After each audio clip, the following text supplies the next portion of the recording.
What just happened in the Club World Cup round of 16? Well, let's just say PSG completely destroyed Inter Miami with a stunning 4-0 victory.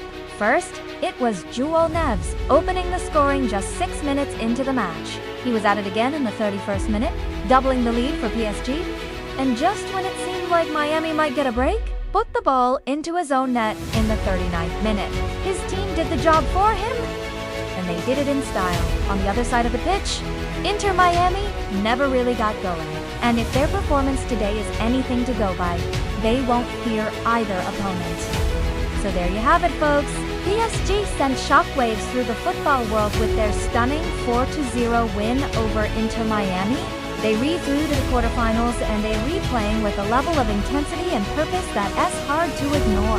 What do you think of PSG's performance? Let me know your thoughts below, and don't forget to follow for more updates. Thanks for watching.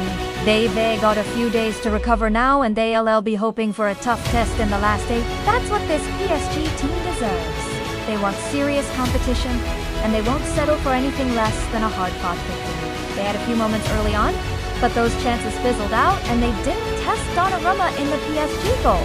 Once PSG took the lead, the game was pretty much over. There's no shame in losing to a team like PSG on this point. They were simply outclassed and out.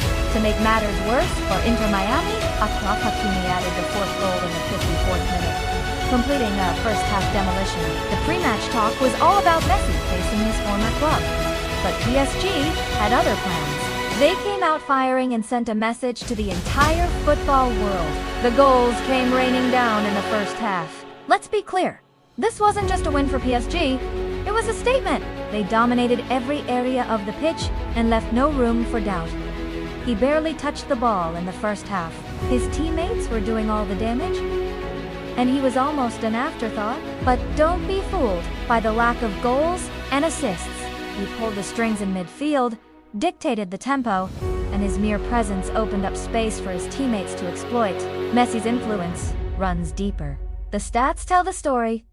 71% possession, 22 shots, 10 on target, 8 corners. These are UNT numbers that belong to a team that's just happy to be in the Club World Cup.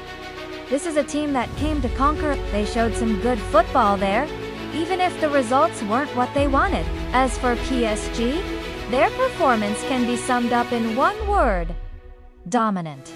They played with intensity and purpose, and they tore Inter Miami apart. Now, where does Messi fit into all of this? Well, not as much as you might think, but they can take some positives from their performances in the group stage. In the end, Messi didn't need to score to make an impact. For Inter Miami, it's a disappointing end to their Club World Cup campaign. So who will PSG face in the quarterfinals? Either Bayern Munich or Flamengo. If you thought this was a statement, just wait till their next game.